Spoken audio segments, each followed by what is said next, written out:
most people describe her as being of moderate looks, which is something you wouldn't say nowadays, but it's what they said at the time. But she had an incredible charm, vivacity, forcefulness, intelligence, because that's the sort of the modern feminist ideal.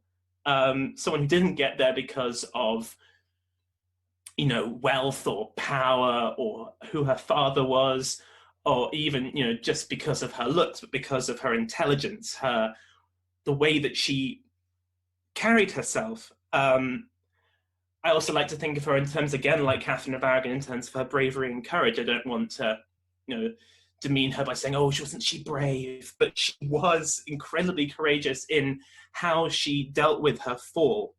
You know, like Catherine of Aragon, she was incredibly good at her trial. She, again, apparently wiped the floor. Even Lucy Chapuis, who said that she was brilliant in that court, and everyone felt rather uncomfortable because, of course, it wasn't a fair trial. She was going to be found guilty. But if there was any fairness at all in the proceedings, she would have been acquitted because the evidence against her was completely laughable. She was interested in religious reform, in music and learning. She has this incredibly wide range of interests. But I think, for me, what I find most fascinating about her is the way she managed to manipulate Henry.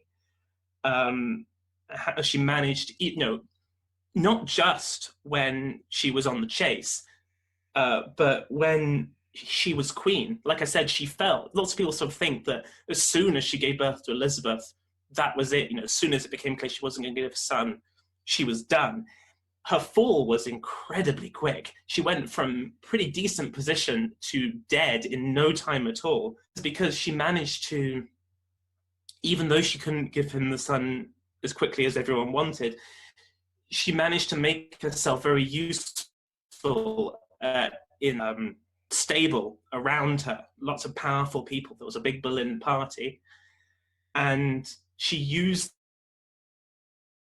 get things done, to move things along the way she wanted to, get the people appointed she wanted to. She was incredibly gifted as a politician. So how do you think that Jane Seymour would have ruled if she had lived? What kind of differences do you think we would have seen with her? What kind of queen would she have been? It's very difficult because we know little about her. It was really difficult doing the research on her because she emerged from, like Anne Boleyn. In some ways they're quite similar, in some ways they're different, but they both came from similarly quite provincial families, not great families. You know, we think of the Seymours as being powerful, but that only happened because of Jane and becoming the queen and then raising the rest of her family. But we don't really have a good idea of what Jane's personality was because we don't see much of it. With that said, we can see through lots of other queen gives birth to a son. Everything, their position, their prestige always increases because of queenship at the time, is to bring on the next generation. And particularly with Henry, particularly with the precarious nature of the Tudor family, that it wasn't clear who would take over if Henry didn't provide a stable heir. So I think we can make an educated guess that Jane would have become a more powerful figure.